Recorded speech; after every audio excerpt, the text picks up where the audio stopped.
Uh, yeah, you're disadvantage. Yeah, that Drider. You've probably just been, like cocooned in webbing, and you're awaiting sacrifice, your fluids draining, or a combination of both. Hey, maybe you can come back as a Drider, being sacrificed to Lolth, Shukan. All right, so you all are amazing. Thank you so much. I'm down to only boxes now. No more rando capsules. I'm gonna have a big restock to do. I'm gonna have a big restock to do for tomorrow night. So thank you all very much. It was a lot of fun, very exciting, and I will also be updating your pull lists as well with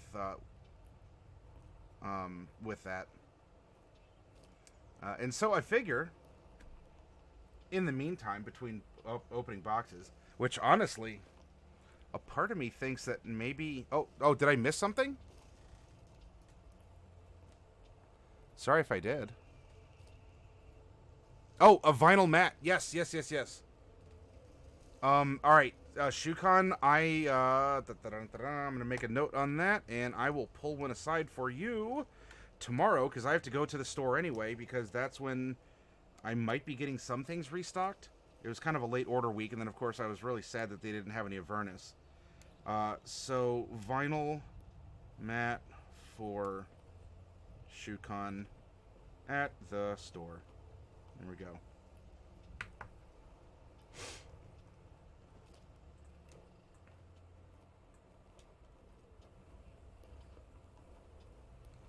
Ah, a knight.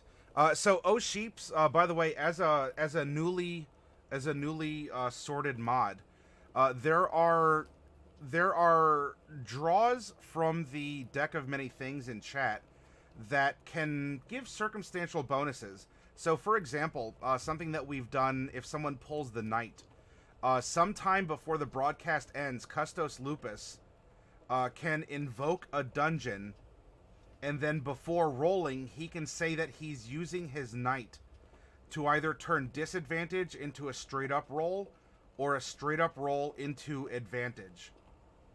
And then if he wins, then the knight is consumed, right? Knight sacrificed himself, and the points are added. Other deck of many things prompts may award.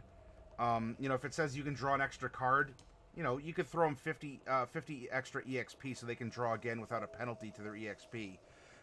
If they get something like the devil, a devil appears, then because the Underdark is filled with demons of the Underdark and the Drow, you can tell them that the next time on the next Underdark you go under, if you win, I'll double your EXP. If you lose, you lose, but if you win, I'll double your EXP. If they get the death card, the next tomb they go in will get double EXP. If they get the rogue or something like that, then the next dungeon they go in will get double EXP. The comet is any one that they'll get double EXP. Yeah, just have fun with it. Oh sheeps, make it a fun roleplay prompt.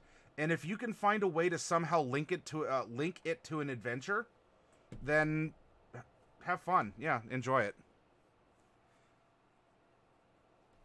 I mean, some of the cards are going to be like, it was fun, but it didn't really do anything beyond maybe just a roleplay prompt of, oh no, I'm trapped. Someone wish me out of here, and maybe someone will roll some wishes, and we'll get them out in pure roleplay. There's no experience points needed.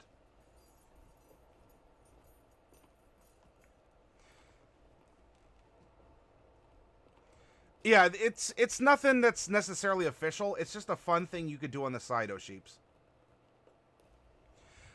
All right, so for the workshop portion of tonight, we're going to be considering some NPCs and some villains. And I have a worksheet, coincidentally enough.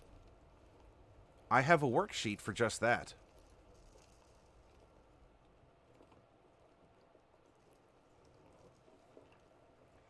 And if any of you are playing along at home, go ahead and get your DMGs out and open to page 71, which is. Dun, dun, dun, dun. I guess it technically goes back a little bit, but here, Masters of Adventure. There's Baba Yaga's hut.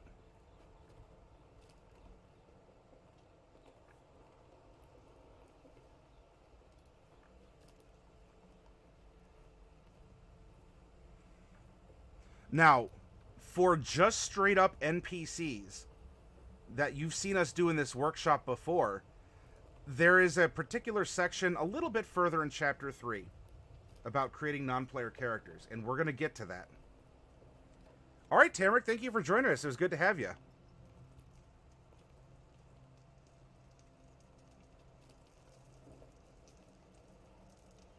But because this is a dungeon thematic workshop, and we don't have other prompts, for example, we don't have a party. We're not really building this dungeon with any particular party configuration in mind. There are some things about the dungeon itself, then, that we can take into consideration. And that will help us guide our construction of our NPCs and even our villains. So here we are. In this chapter, there's plenty of stuff for you to read. It is enlightening. It's a good way to get a little bit more solid content than just the abbreviation that I use on our workshop here. Now, we're talking about a dungeon from last night, and a couple random elements came up that it's a maze. It was created by a lich. However, the original creators had some sort of internal struggle and either died or fled. And this was more about the physical location, right? We made this beautiful map. We made a region, a city that had a culture. It has a geological history. It has a sociological history. It has a religious history. And all of this came up with some random rolls. It's an amazing process, and I really hope you all do it. Just for practice or funsies on the side. All right, Shukan. Thank you very much, and I will. I'll let you know what the next goal is going to be for the channel after I get back from TwitchCon. If you want to direct that in a particular fashion, then I want you to know that I appreciate it, and I want you to feel comfortable with wherever that money ends up. And again, thank you to you, Shukan, and others who pulled capsules and popped some boxes tonight too. Yeah, awesome pulls. Oh well, thank you, Shukan.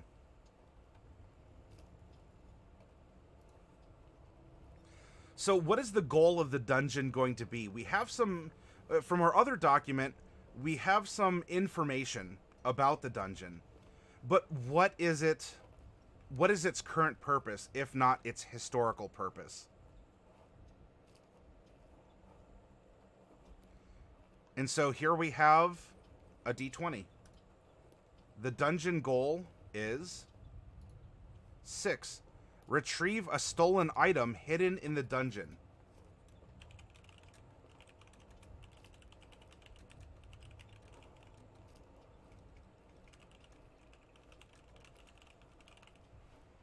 Okay.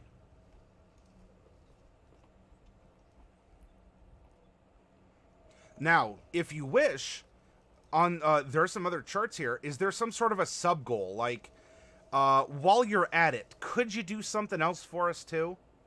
Primarily, please go get this thing back from the cult that's taken it over. But if you want to put this as something like a sub goal, let's roll a D12. We rolled a 5. Salvage an object or goods from a lost vessel or caravan. Salvage an object or goods from a lost vessel or caravan.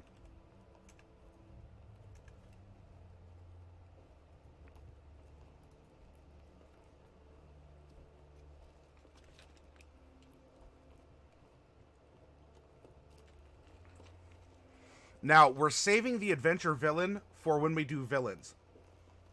However, who is going to send them on this quest that will have them going to the dungeon?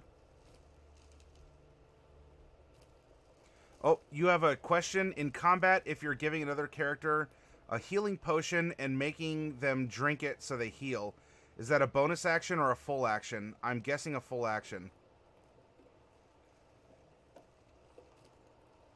Administering a potion I believe that's an action. If you go to the player's handbook here, because under each of the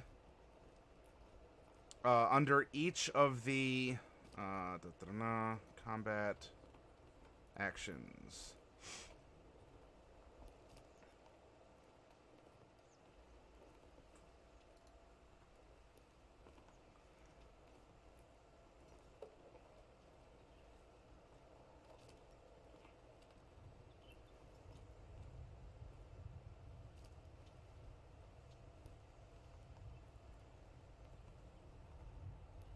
Let's see, initiative, your turn. Bonus actions,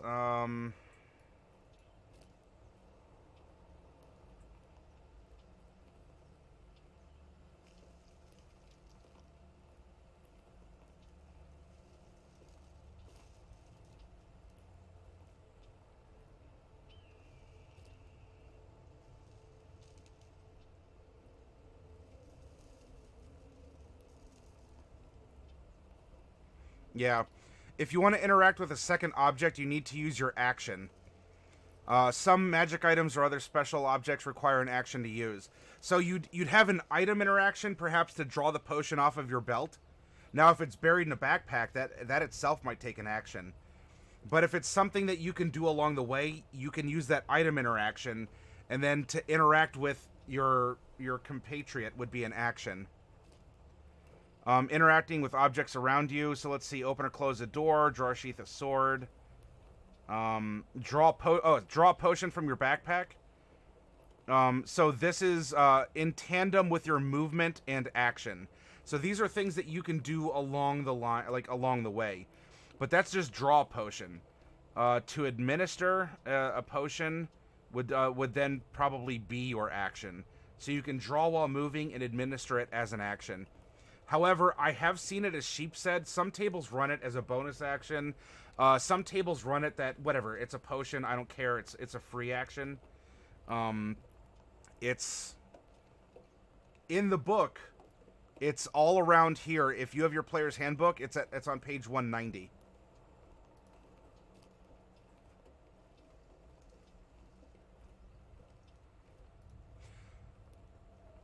Yeah, no problem, Rising Phoenix. Thank you for asking. This is very much a workshop. I'm happy to answer questions, and there are others who could also answer questions too. And even if it's the same answer, or even if it's a different answer, then at least you'll have options to choose from.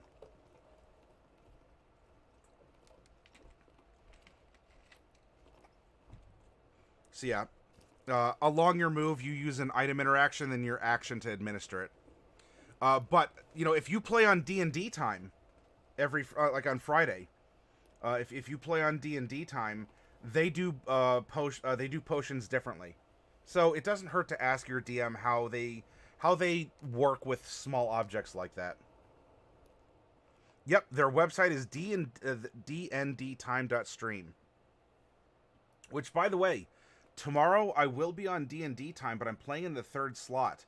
So we're going to be building a dungeon up front, and then we're going to go raid D&D time, and y'all can watch me roleplay. Not just run on a Tuesday, but if you want to know what I do in certain circumstances, you can watch me roleplay over on the D&D time. We'll give them a raid. Hopefully a lot of us show up, and boom, we're going to come into this 3rd session with them, put some wind in their sails, and let's give a big old Maddie raid to D&D time, and then you can watch me twist in that same wind.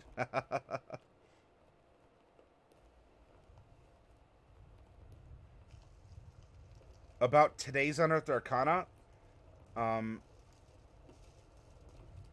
what was today's Unearthed Arcana? Wasn't it? Aren't we still on the monk and the barbarian? And hello, Odd. Welcome. So the adventure patron. We're going to randomly roll who's going to send whatever party on their way to the dungeon that we're going to be manufacturing.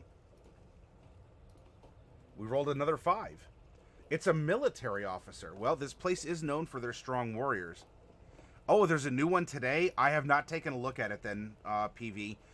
In fact, so I might end up having to do that next week. We'll take a look at it and build some characters. What is the concept behind it? Subclass for Sorcerer and Warlock, plus a new cantrip. Ah, then yes, we shall have fun with that. Pardon. Maybe we're going to build 2 sorcerers and 2 warlocks and do the same thing we did with the monk and the barbarian.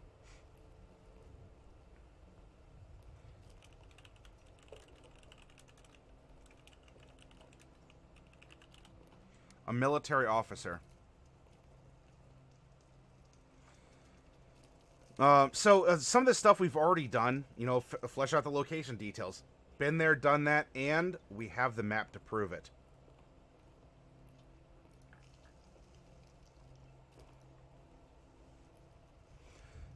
The adventure introduction. How do these characters get suckered in? I mean, compelled or incentivized to go to this dungeon on behalf of these people?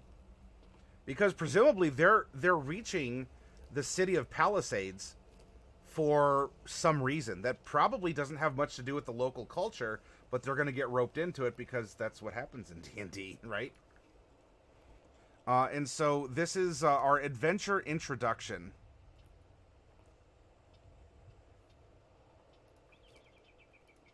We rolled a 12.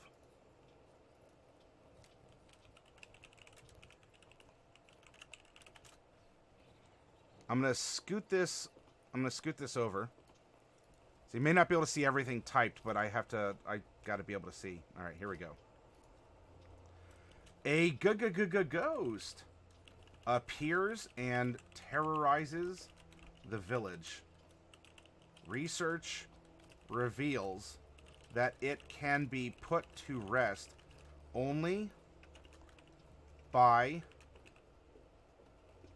entering the adventure location. Ah.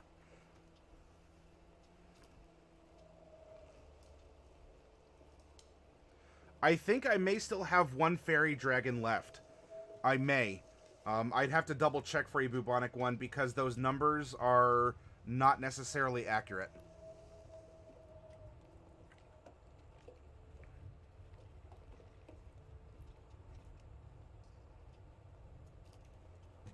Odd, hey, Odd, I'm sorry, I'm just getting back to chat here. If you're still here, Odd, if you have an idea for a dungeon, throw it out there. All this week, we're talking about a series of steps that we can take to build up to a dungeon. I don't know if they sell to local stores, Rising Phoenix. I'd have to check with my distributors. Everyone thinks that the Reddit subclass is the most powerful. I guess we'll have to check it out then, PV.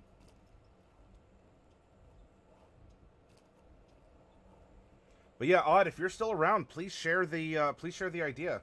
This is an open table workshop.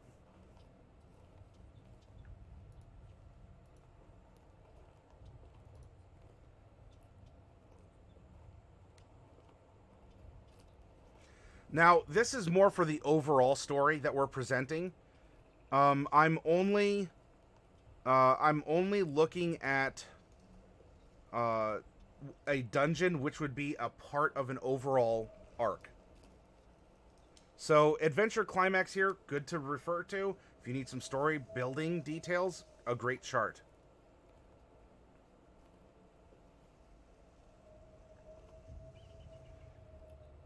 We already know what we're doing with our... we already know what we're doing here with our dungeon. Again, this is specific. We're just creating an instance of an adventure within an overarching story that's taking place here. If there's not a price next to it, then it's $3, Bubonic One.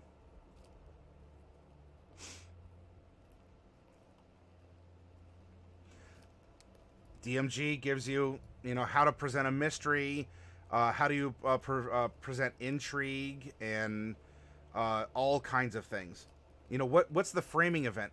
In fact, we could even say why would a party be coming to Palisades? That could play into the dungeon, right? Let's roll a percentile set. 10. Arrival of a circus, maybe. So there is some kind of a festival or something being held.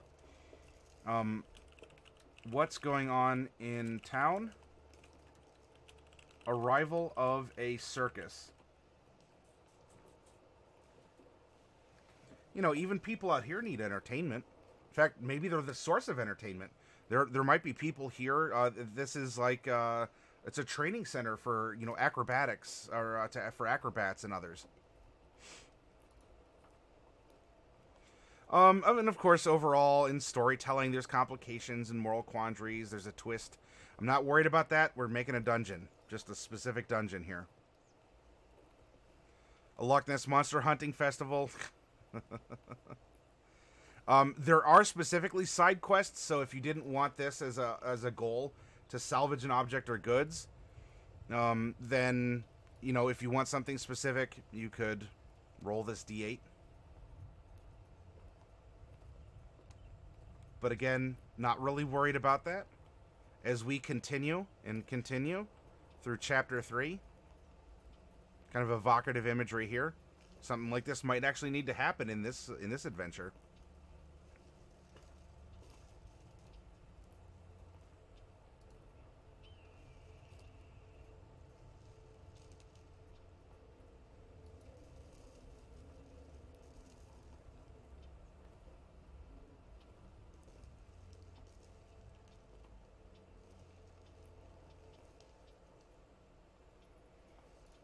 So we have some framing of a dungeon goal, maybe a side goal. Our adventure patron that's going to send us to the dungeon is going to be some kind of a military officer. Now, what I'd like to do is make 2 NPCs with you. The first NPC, we're just going to roll all randomly and see what we get. And we're going to try and wiggle this NPC into a story after we've created the NPC. With our second NPC, we're going to put in some predefined outlines. Maybe it's the military officer. Maybe it is fulfilling a particular role in town or with the party or something else. And then with that idea in mind, we're going to support it by rolling everything else. And this way you can see, it's kind of a 6 to 1/2, half dozen to the other. But this way you can see the 2 different ways that you can approach creating NPCs in this style. You're going to do a little bit of work, but I'm still here watching. If anyone needs anything, yell at me in chat. All right, a Mineral Fish Fry Festival. So yeah, they already kind of have their coating. You just bring them out of water, the water evaporates. They already have this like mineral salty coating to them.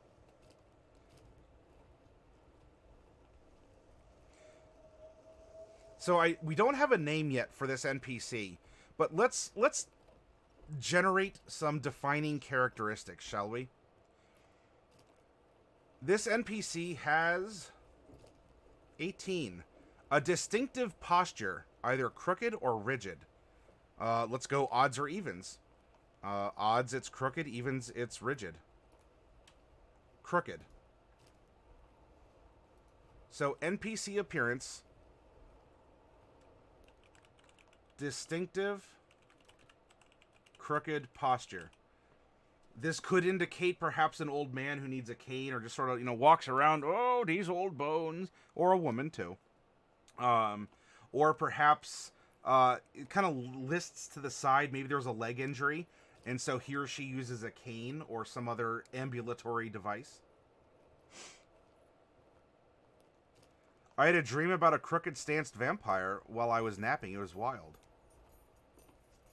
We'll see if something like that happens then, O'Sheeps. Nothing saying that a vampire has to be the villain.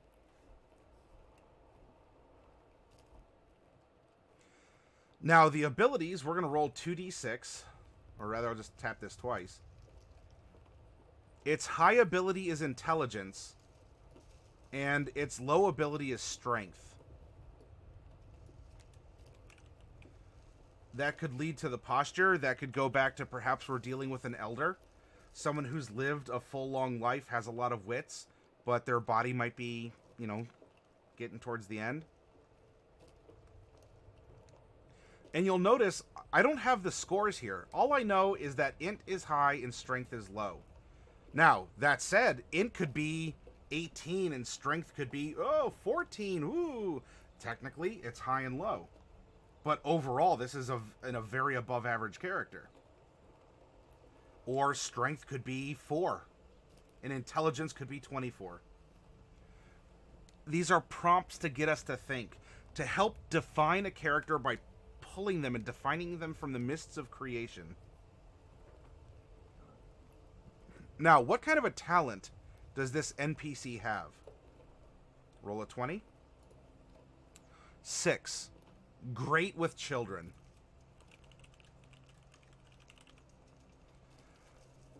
Maybe he's a storyteller, or maybe she is she's the town nanny. Everyone has grown up with this nanny, and everyone remembers her, and but she hobbles around full of stories and lore and wisdom.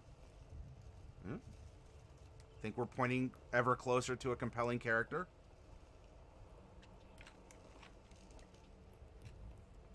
Now, what is a mannerism of this NPC? What is something that this character does? Roll a d20. 3. A particularly low or high voice. Odds or evens? Evens. A particularly high voice. You come back here, come on! Or, I don't know, maybe she's getting a little hard of hearing and she just has to yell to hear herself. Or, what if this is our military officer? Maybe she is crooked from a life of service in being a warrior, or he. Either way is fine. That he or she is crooked from service, but speaks loudly and powerfully because that's how they were taught. Always shouting. Yeah, in Coffee Cat's channel, you got a little slap on the wrist for that, huh? Now, how does this NPC interact with other people? Let's roll a d12. Rolled an 8. Hot-tempered. Well, you live in a cold environment. You need someone with a hot temper. And you know what? If he or she is a seasoned citizen, and in this particular, maybe this is our NPC that is the quest giver that was in the military. You do what I say. Now, you're great with children, so she can get children to do things. But it's the adults that she has trouble with, and she needs to yell at the adults and not the kids. Because all the kids love her. Gaming as usual. Hello, welcome. Great to have you here. Now, what useful knowledge does she have? This is the mysterious black box that the DM gets to possess and turn input into something else. At this point in time, we don't know because our character isn't finished yet, but we can always go back and think about what's some useful knowledge that he or she has, and perhaps when that knowledge would be opened up to share with the party.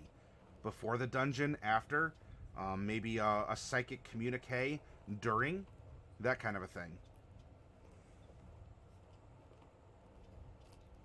Now, our NPC has an ideal. Something that, can act as a bit of an alignment expression for the character. But this is something that the NPC is working towards. You texted your player to let her know I have a surprise for her, and she messaged back, "Oh no, you're killing off my character?" Oh, how did you end up responding?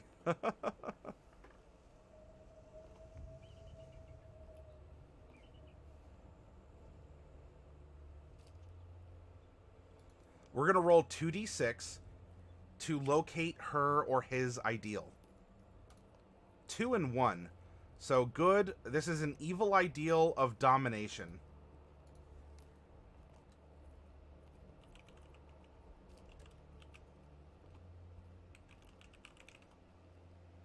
So she's a very dominant person. It has to be her way. Empty Echo, welcome. Thank you very much for the follow. I hope that you're enjoying tonight's program.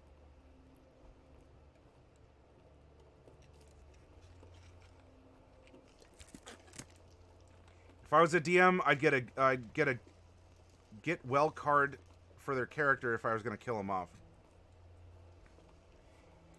So, just because this is evil doesn't mean that she's great with children, and by that we mean baking them into pies. Doesn't have to be that way. This simply means that she is very self-centered. Listen to what I have to say. If she has this idea of domination, she or he is the predominant voice. That might even play into why this NPC yells so much. My word is the last word. Listen to what I have to say. I know better. I've been there before. I, me, me, me. Me, me, me, me. I.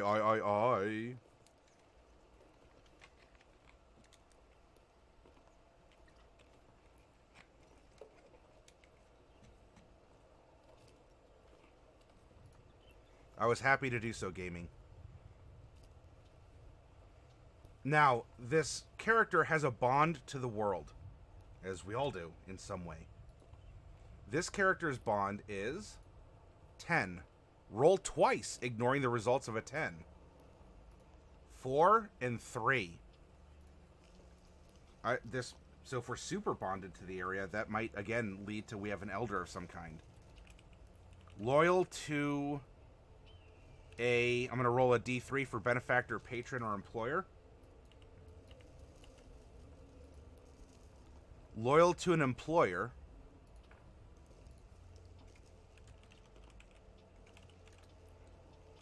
Protective of odds or evens. Protective of colleagues. I think we have our military. We have our military NPC with this one.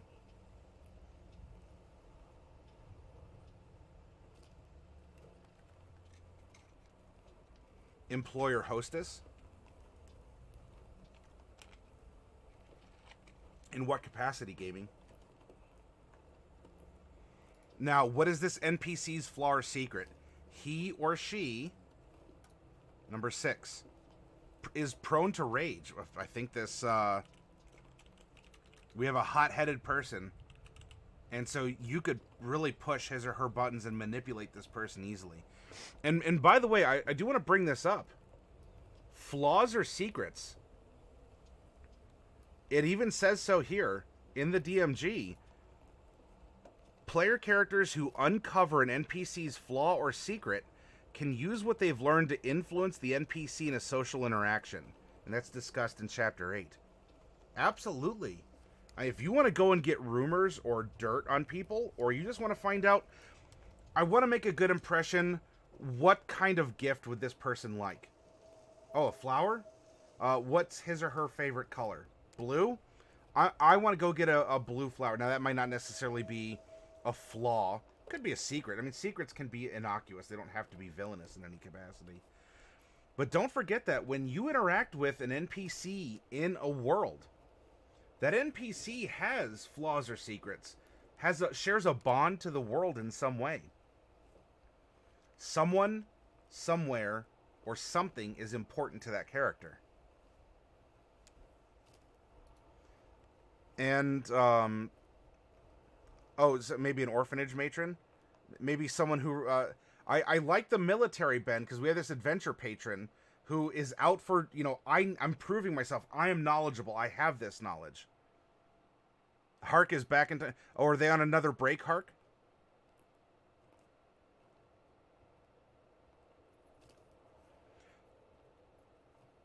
It just ended. Oh, okay. Was it a good episode?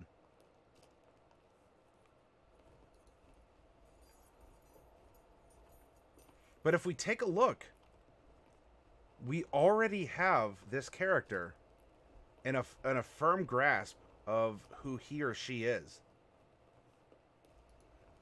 And, I mean, just as there's Owos and Uwos, we also have Iwis. Iwi is it writes itself.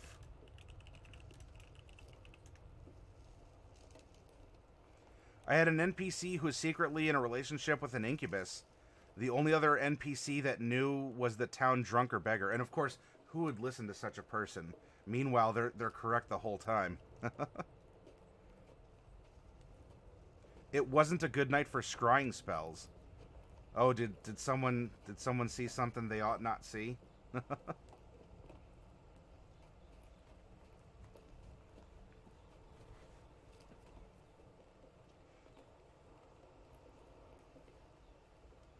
Now, from here, we certainly have enough information to begin to flesh out or even just conceptualize the NPC and be comfortable with him or her enough that we can use this character to give the mission, to make someone who is real in this icy realm that we created. I think that was everyone in channel that saw that, Custos. Oh my. Matt M3, oh my.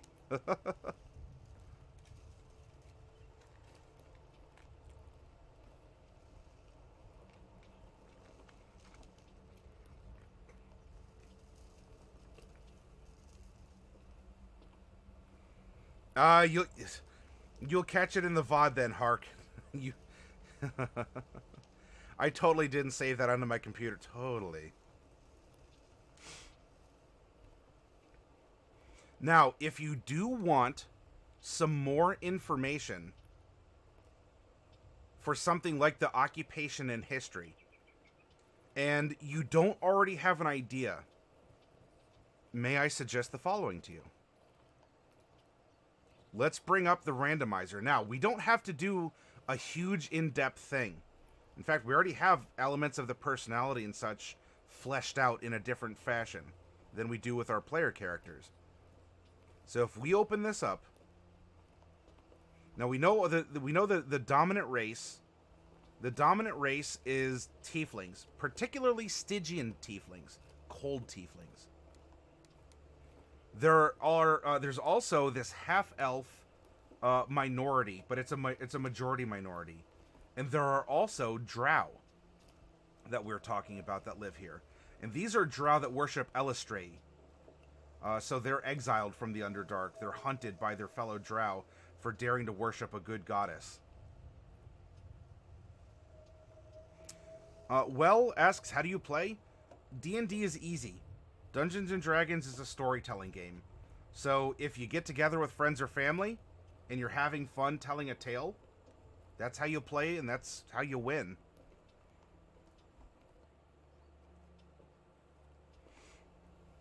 And from that very basic concept, of course, we can grow the idea and we can talk about mechanics and we can talk about all kinds of things.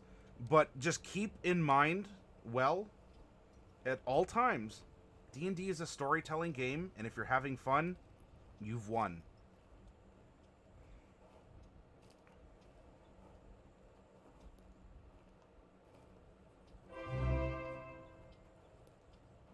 Subway 1000 bonus 100 LOL. Don't expect this often, but I want the Sturge and the fairy dragon from the orphanage. Oh no! And put the rest into my orphanage credit. All right, Bubonic, I will make. I'll take that note when I'm off stream, and I will make sure to do that off camera. I missed whatever the graphic was. It looked like an axe came down. My goodness. Yeah, so there are role-playing prompts. So by donating bits, it puts masks and effects on me. And it looked like an axe came down, and it broke my heart, I guess.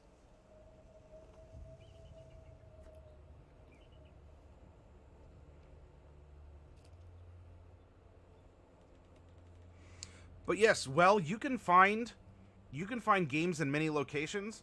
A local comic store, a game store, a local library. There's even civic clubs or religious organizations. The various churches might run D&D games as a part of their youth group. The Boy Scouts or other organizations might have game nights together.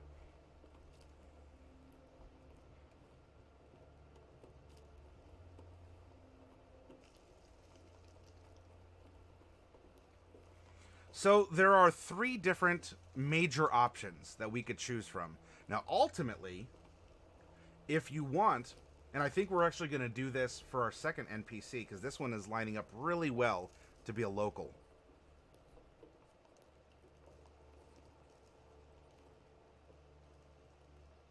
Yeah, gaming as usual, excellent source to talk to about that kind of stuff. Not that, I mean, I am too, but there are others out there. I'm not the only one. So you might get a lot of different ideas and opinions from a lot of different people, well. And that's good. It's giving you choice instead of telling you, D&D, you only play one way, and if you don't play this way, then you're not playing D&D and you're not having fun, because I'm telling you so. Because that's not the case.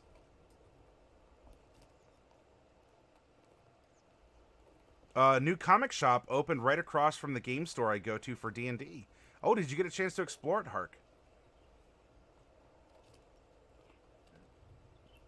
Well, thank you, Bubonic.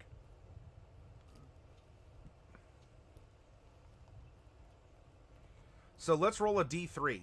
We already have one generated down here. Is this a drow, a half drow, half tiefling, or a tiefling? Let's roll it. 2. Okay. Also, do we have a female or male character? Let's find out. And by the way, well, the workshop we're going through right now is using random prompts to get us to imagine and to think. A lot of this stuff you do not have to do in the way that we're doing it. So we're going out of our way to add randomness and perhaps a little bit of contrivance to give us a fun improv challenge to conceptualize a character or a dungeon or an incident or a plot hook that exists in a realm that's outside of our control, but we have to deal with it.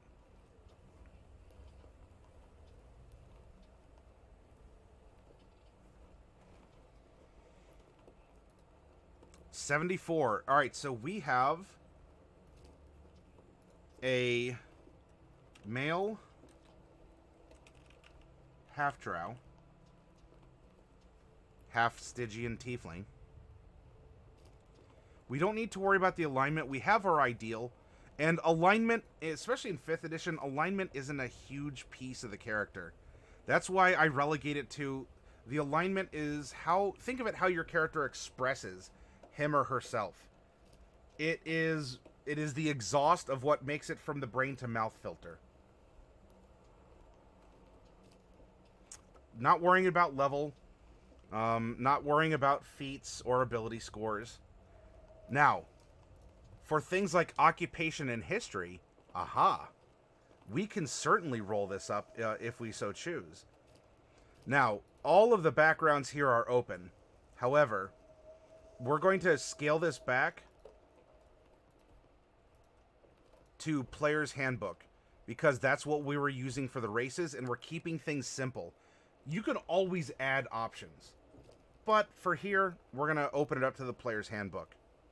And I'm going to roll an 18-sided die and find out what is the occupation, or what was the occupation of this character. 6. An entertainer gladiator. And of course we have someone that is a military officer in some way, who has fought for show, could be a recruiter. Great with kids. Do you see how these random prompts can come together so easily?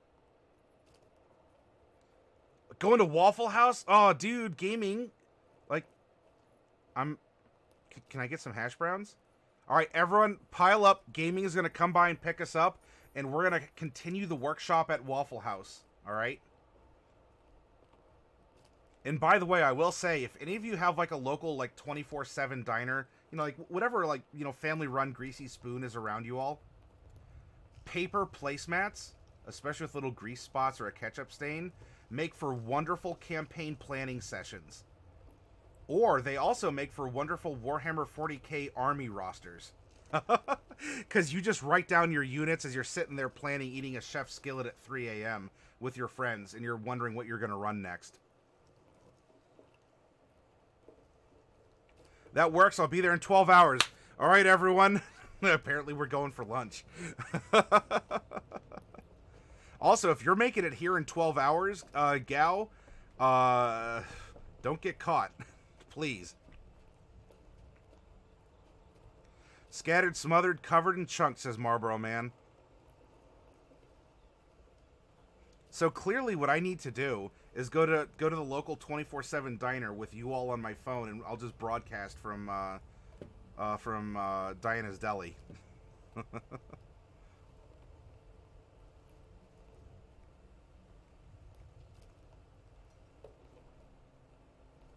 have the Vizier from the deck. Can I use that to meditate on a question? How my chances of getting disadvantaged during the regular roll?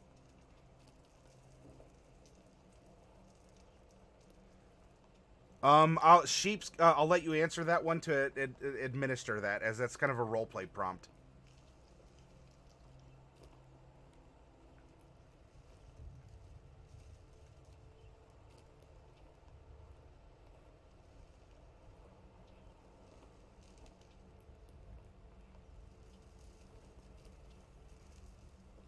Hey, Regod Neo. Welcome, welcome.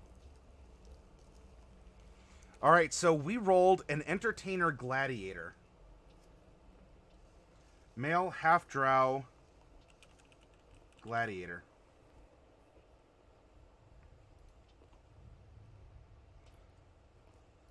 And in particular, let's pare this just back down to... We'll keep the DMG open. That's a core book. But in particular, we're going to roll this big golden D12. Bada bada bada boom, right here. 2, a bard. And if we stop here, we certainly may. And say, well, probably a valor bard. I could entertain a lore bard too. And let's find out. We're going lore bard. This is definitely a recruiter in the army. Great with children, particularly high voice. So we have a male half-drow gladiator lore bard.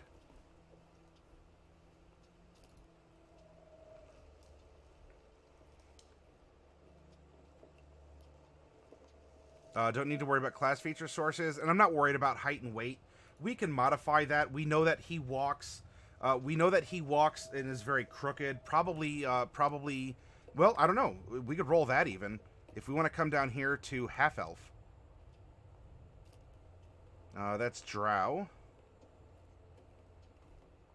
Goliath, half-orc. You know what? I'm going to type in... Whoop. Standard half-elf. Ah, but there is a Drow descendant half-elf. Now, I don't know if statistically that changes much. But, you know, that's what we said. Right? We administered it as a Drow descendant. So let's roll a percentile set. 71. Yep, we're middle-aged, so we've probably seen some action in that regard. So we are 77 plus 1d 41 years. So we are a 41-sided die plus 77 years. And we are 92.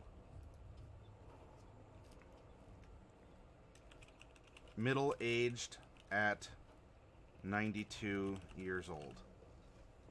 So now we ask, is the distinctive crooked posture, did he have an accident? You know, for many. Like, look at, have any of you read Starship Troopers? You could see it in the movie as well, but have any of you read Starship Troopers? And especially when they talk to the recruiter in the military? Or even the couple that are put on display, the ones that are sent out to schools to teach history. They're usually missing. They're usually missing pieces, and so as they're teaching kids in high school civilian history, or if you talk to the recruiter, they might be missing limbs or eyes. Now, of course, in that future, they've been replaced. But still. And so this might be that case where this person retired to be a recruiter in the military, has the stories and can tell the stories very well. But something happened, and he walks with a crooked posture. Either bent forward, or maybe, took an arrow to the knee kind of a thing, walks with a limp. Or it might even be missing part of a leg, might be missing some toes. This is an Arctic environment. Frostbite can occur too. And frostbite does attack the extremities very readily. Hit by a runaway horse? Could be as well. Hey, Phydrogen, welcome.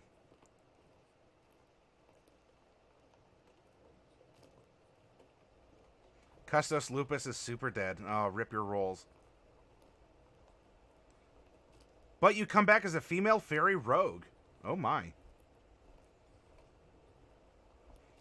There's one of those in a D&D audiobook series that I could recommend.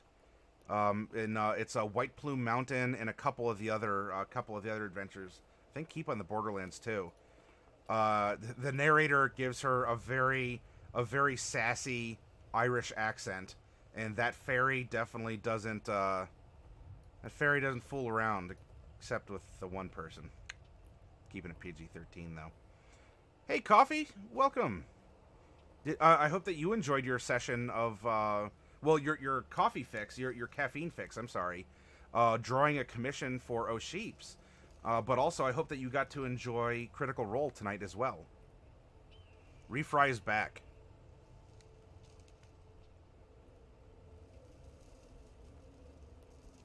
So here we go. Occupation and history, couple roles. We have an NPC that's all but fleshed out with the minutia. You know, all right, so what is the score? Does he carry, a, something or another, a particular sword on his hip or whatever? Oh, and Regod Neo, you're here from Critical Role too. Oh, you didn't catch CR because you are dedicated to your craft. Very good.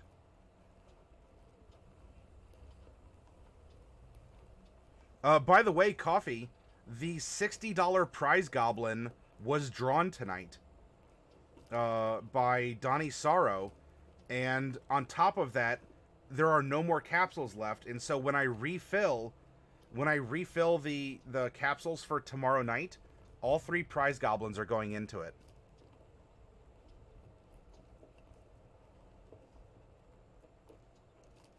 Oh, you're 4 episodes behind even. Oh. And so here we go. This is most likely our adventure patron. Here to recruit the party who has come to watch a circus. Or some other sort of, traveling act. Also, too, we do have an entertainer. So is this also a circus town? Does it provide entertainers? Does it create entertainers in some fashion?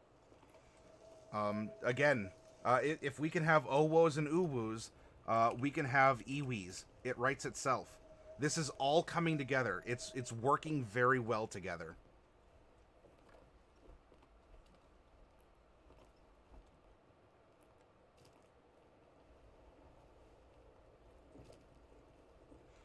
So now we generated a character, and then we applied something to this character afterwards. Now I want to do the same thing, but I want to go through and fill in occupation and history first. It might seem odd, or you might say, I don't know, is there really a big difference? Well, one is generating something to exist and wedging it into existence. This other one, it already has its place in existence, and now we're finding out the details afterwards.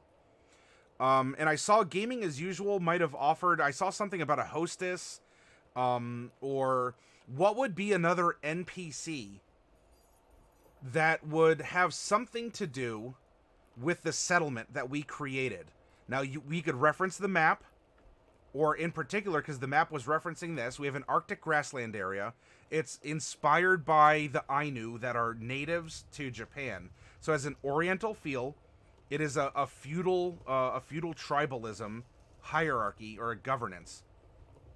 They are located in an ancient volcanic caldera, which is acting as a hot spring. And so, despite this being Arctic conditions, they are kept warm by the warm water that continually bubbles up. There are different rice paddies and waters and locks that go down, roads that come up. There's a very deep spot that goes down to wherever the water is simmering and boiling still. There are, there's farmers, there's quarriers, there's fishermen, there's, this place is also known for tough warriors. You know, we're talking about we're talking about you know, the Rangers that go beyond the wall in a Game of Thrones, a Song of Ice and Fire. The population are Stygian tieflings, so they're cold tieflings. The half-elves are tiefling, half drow. And the drow are worshippers of Elistray, who are exiles from the Underdark, who worship this good goddess, I think, of the moon and luck. They live in harmony with each other, and there's a religious leader that is leading this society into a new age. The canals and places streets are part of the whole. They live on, you know, on the bamboo. However, the current calamity, there are religious sects that are struggling for power. And as we go through, there's a hidden shrine to a fiend or an evil deity, and that could be part of this struggle for power. The tavern name is the Mysterious Star, and it caters to a specific race or guild. And that could even be military. That could be visitors only. You know, you can't live here to visit. And so by visiting, it means that you're kind of confined here. Maybe they're a little xenophobic in that regard. Who knows? It could be whatever we want it to be. And the dungeon that they're going to go to is some kind of a maze created by a lich on a promontory. That's already on the map, though. Used by evil deity worshippers. Uh-oh. The original creators were destroyed by internal conflict. Maybe that's what made the lich. Maybe the lich is the only one that remains over the pile of bones that were the original people, even before these that we consider to be natives or something. So what kind of an NPC would we want to generate first? An icemonger, someone that ships blocks of ice out. Oh yeah, I definitely want to see that commission, O'Sheeps. I don't know if it's been posted. I haven't taken a look yet in Discord, but I would definitely like to see what the work turned out as. What are my favorite puzzles to spring on players in an adventure? Riddles. I really like riddles. Oh, you just posted it, O'Sheeps. Very good. So gaming is usually that you want to create an icemonger. So someone who lives here and carves out ice and sends it downriver to, hey, Hypnotic Gamer, welcome, to whatever the next village down is that might need the water, or particularly because this is special water, right? It has an interesting mineral content, and so it's actually sold to others as a luxury good. And so, sure, we can do that. So here we have our second NPC, local icemonger that ships mineral water ice downriver to the next settlement. Probably makes good coin doing it, and is rather well known in Palisades. Now, that could be, you know, famous or infamous. We're just keeping it neutral as a well known. Triad, hello. I know that technically this isn't supposed to happen, but I have a Master Assassin Rogue, and was wondering if it would be acceptable to have him also be a Master Thief. At least in the world I'm creating, since he is the head of the Rogues College or Guild. So you mechanically built an assassin, but you want to give the assassin rogue traits? Is that... Can you... So I get the drift, and it's good that you're pitching it along those lines first. Can you give the mechanical breakdown? Well, I mean, arguably assassins are going to have thief abilities because an assassin is a rogue subclass.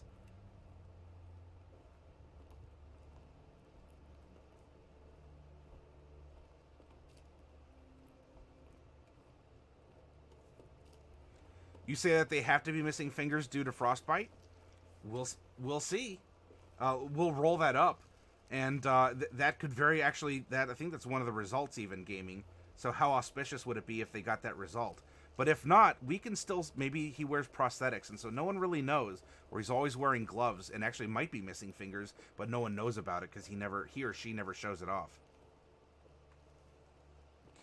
You're going to Los Angeles tomorrow. Oh, Is that for like school or research? Are you taking a vacation there? Are you going to go to someplace for recreation, Hypnotic? So we have a local icemonger that ships mineral water ice downriver to the next settlement, makes good coin doing it, and is rather well known. Though this is good, so beyond the random rolls that we're going to also do, this is going to have, you know, lay of the land, tool of, like maybe some navigational things, you know, skill proficiencies, probably in persuasion and such. And so I guess gaming was saying, well, probably missing fingers because they get crushed or frozen off or whatever. That's a consideration for sure. That is, we already have a general idea. And what we're also going to do before we do these random rolls here, we're going to do this in reverse. We're going to now roll for these traits, and then we'll fill in the rest of the NPC. And you can see, maybe you like creating NPCs that way as opposed to the other way. Let's find out. It's for a youth and government program with the YMCA. Basically, I'll be training through Sunday for us to learn how to deal with high schoolers. Oh, okay.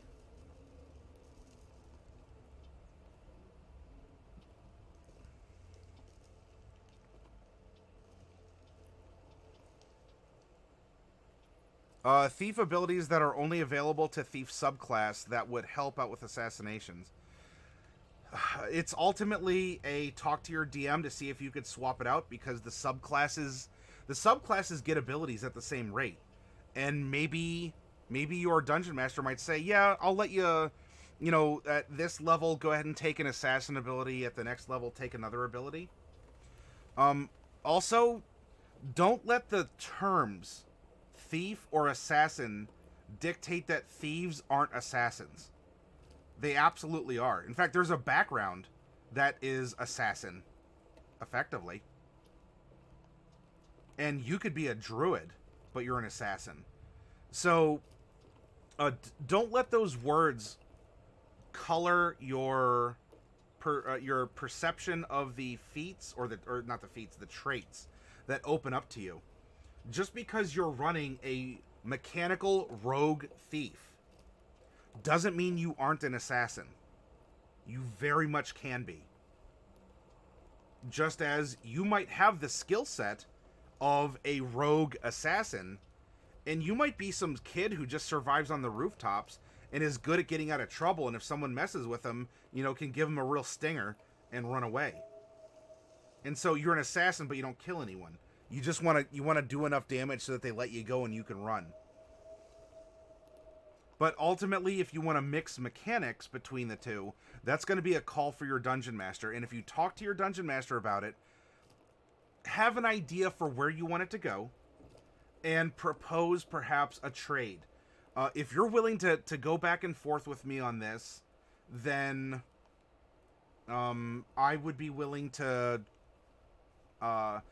go on a particular side quest, or, you know, I'd be willing to do something in game that you might want me to do to earn the sort of intra multi-classing that you're looking for.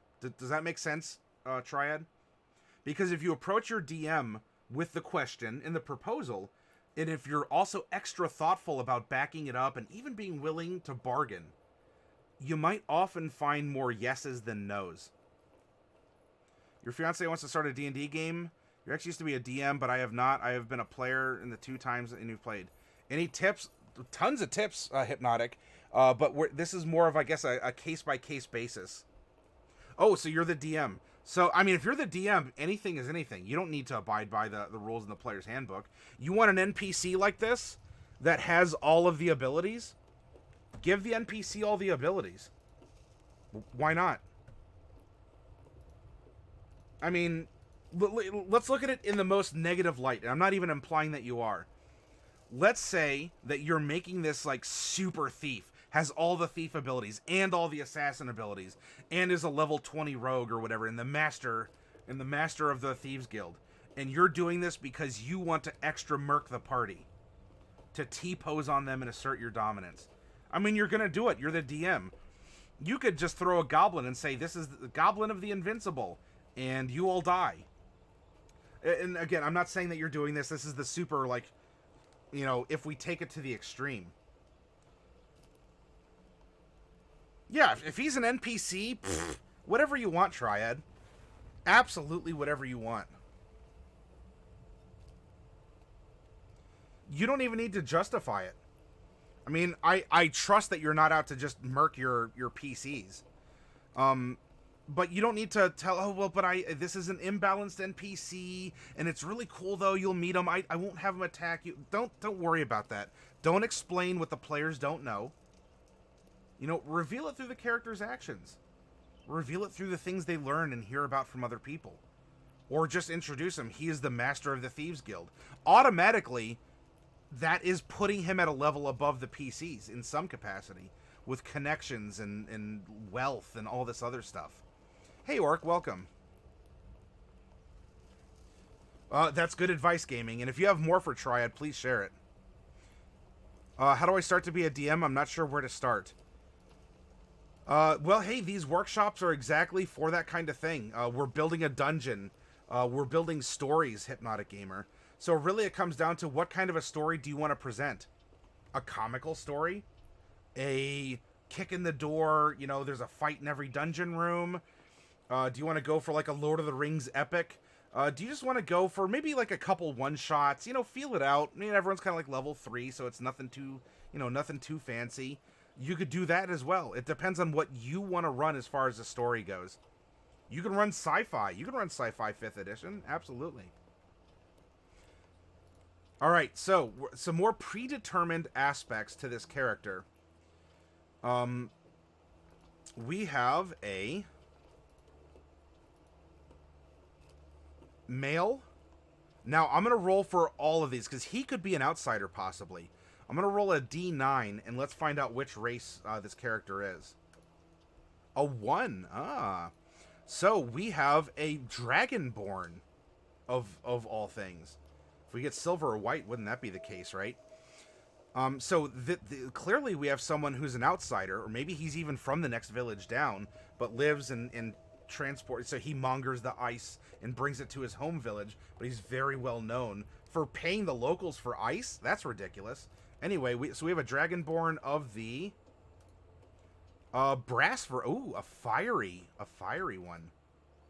So we have a male brass Dragonborn.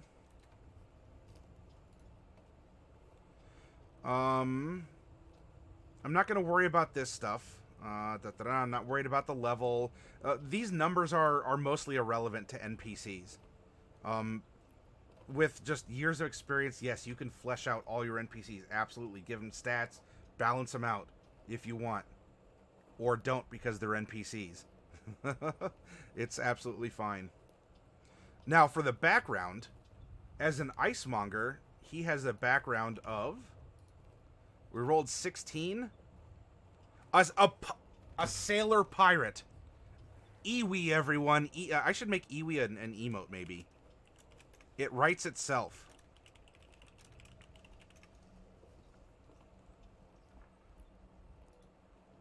So we have a male brass Dragonborn pirate.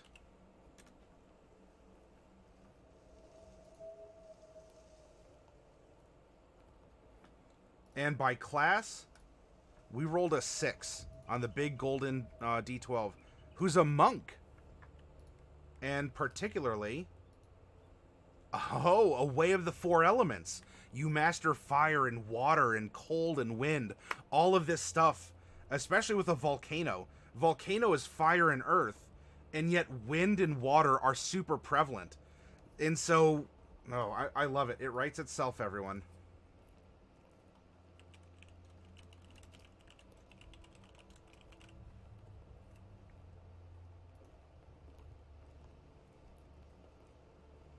And this character, we're going to go to Dragonborn.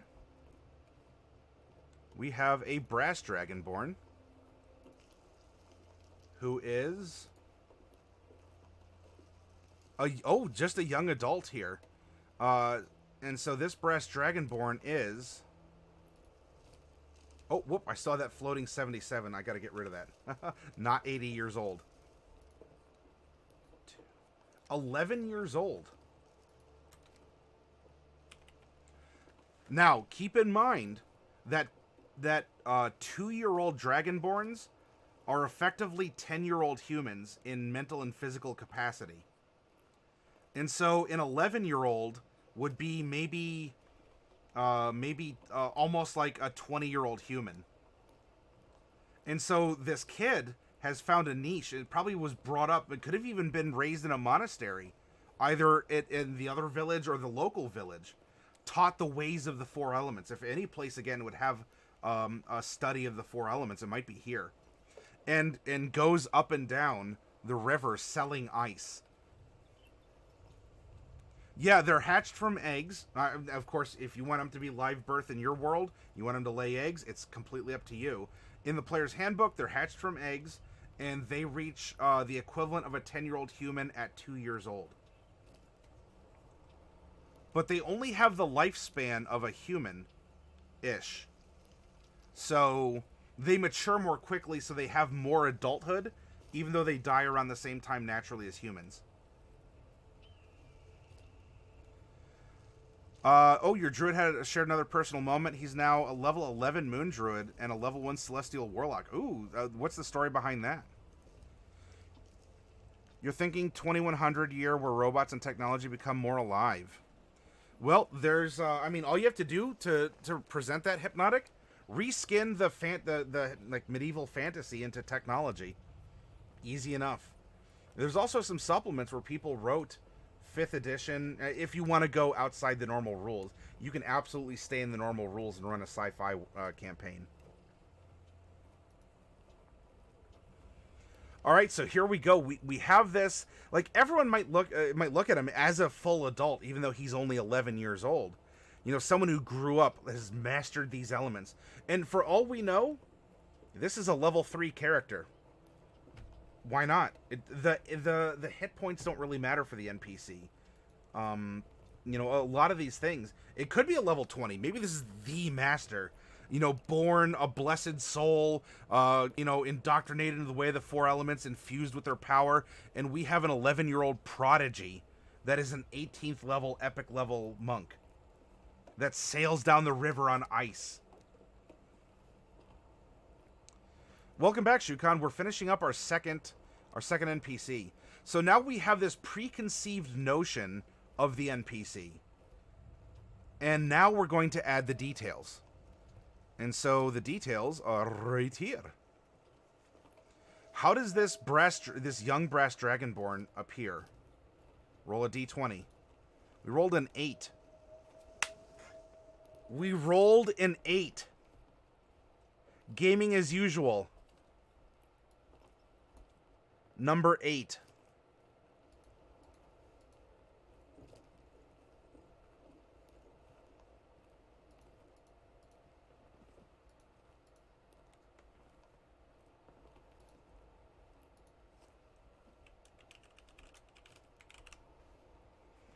It writes itself. Iwi. Oh, whoa, it's Iwi. It really is Iwi to see this happen. Ooh. It's so spooky and Iwi. Stuffing your face. Oh, hey, you're getting the good hash browns. Gaming as usual. We rolled prompt number 8, missing fingers.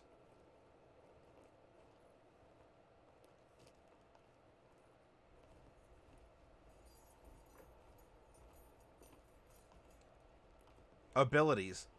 We could fill it in if we have a monk, but let's roll it. Why not? 2 and 3. Ah, high dex, low con. That's exactly what a monk needs. Maybe not the low con, but the low con could be maybe he suffered. Severely when he lost those fingers, and his health just hasn't been the same since. Ugyu. Or Iwi.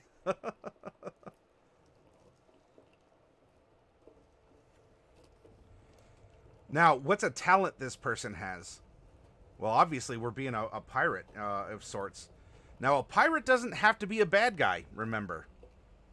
What if there's other people on the river, and he's more of a privateer who's defending the river as he rides down on these ice flows. A missing hand has an artificial hook. That'd be good for moving the ice, wouldn't it? Interesting to fight with as a monk. Hark, you have a lot to write about. A high elf druid. How the Feywilds are in that world too is going to be painful. Well, just, I mean, if you make a summary of it and then you can add bones to it later, but get the ideas out. It definitely would help move blocks of ice. So a talent that this person has is number 15, an expert cook.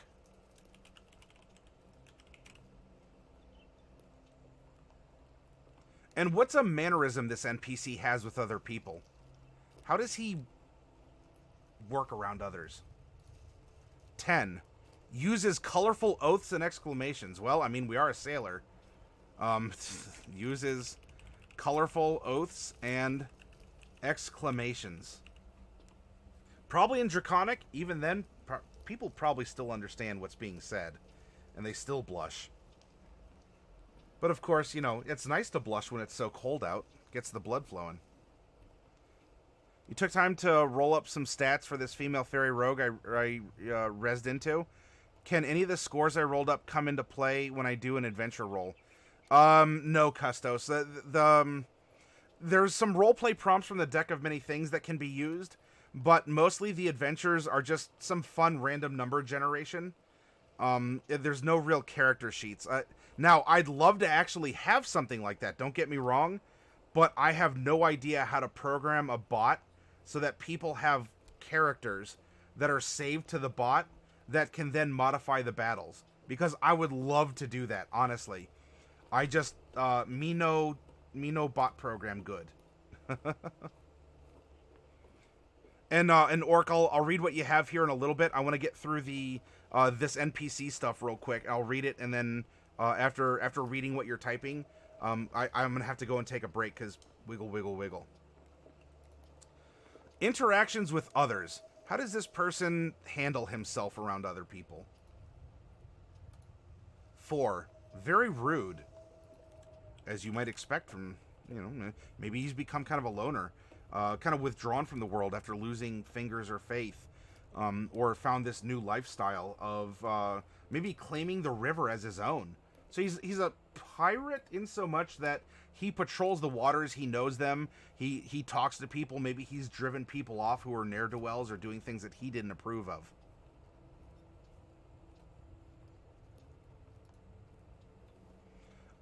Useful knowledge.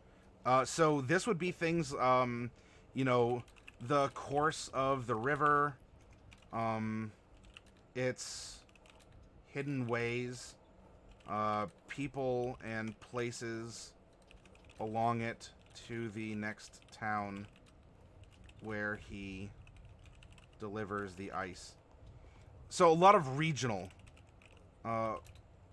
things. Yeah, get off my ice. You get this disgruntled, I mean, 11-year-old, again, he'd be kind of in his early 20s. But, I mean, probably stacked.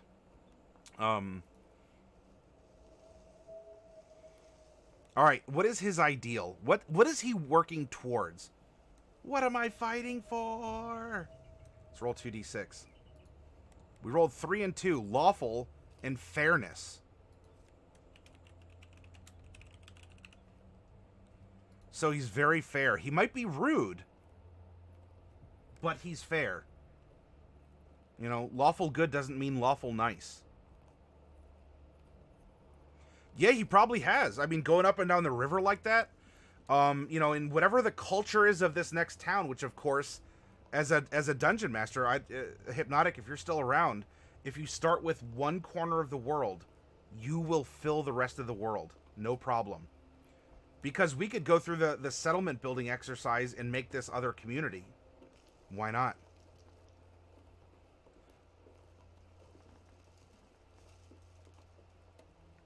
Now, what is his bond? He has a bond to someone, somewhere, or someplace, or something. Let's roll a d10. 9. Oh, he's out for revenge. Out for revenge, huh? I wonder if this wouldn't be a good supporting NPC. Maybe the evil cultist did something. Or, if nothing else, they're fouling up his waters or getting in his way. Or he's heard things and he doesn't like what these new... Like, he's been tolerant of other religions before. But these people, nuh-uh. They gotta go. And of course, if you get the influence of this very powerful icemonger, then not like anyone else in this town is gonna miss the evil cultist either.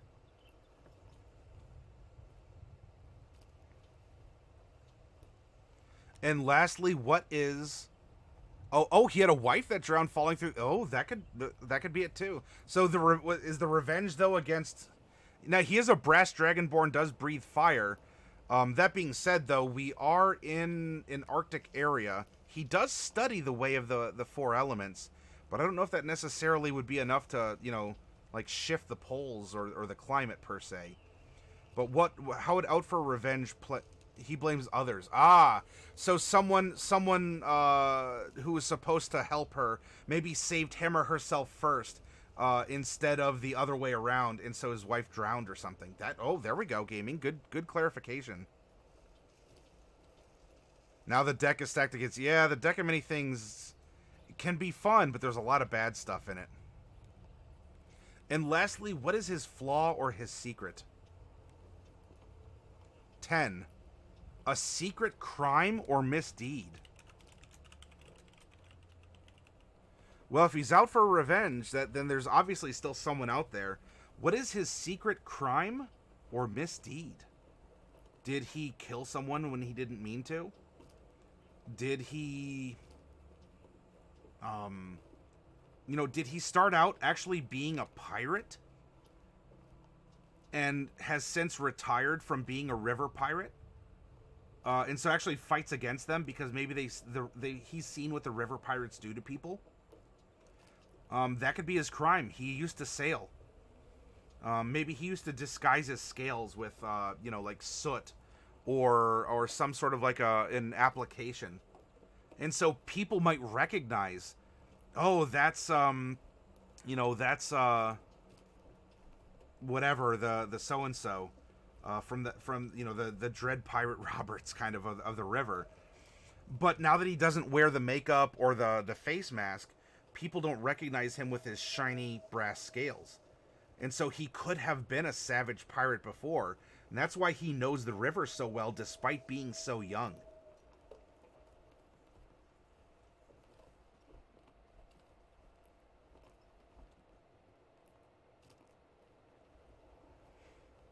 Just remember, I don't know if O'Sheeps is around to hand out a bunch of EXP right now, everyone.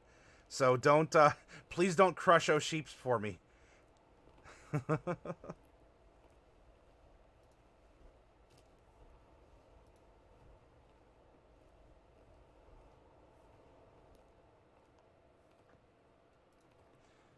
And so now you can see we've taken a predetermined NPC and simply found the details instead of finding the details and having that lead to everything else about where this person exists.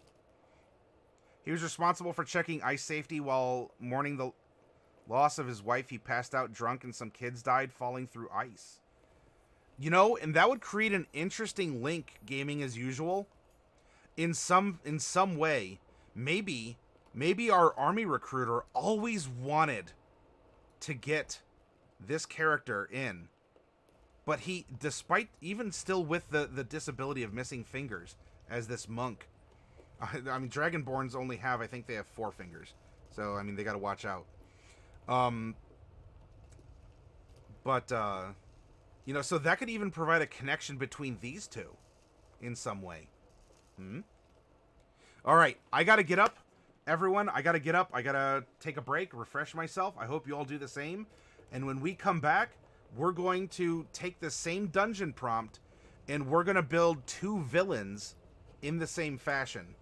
From random prompts with a finishing touch to a beginning touch filled with details.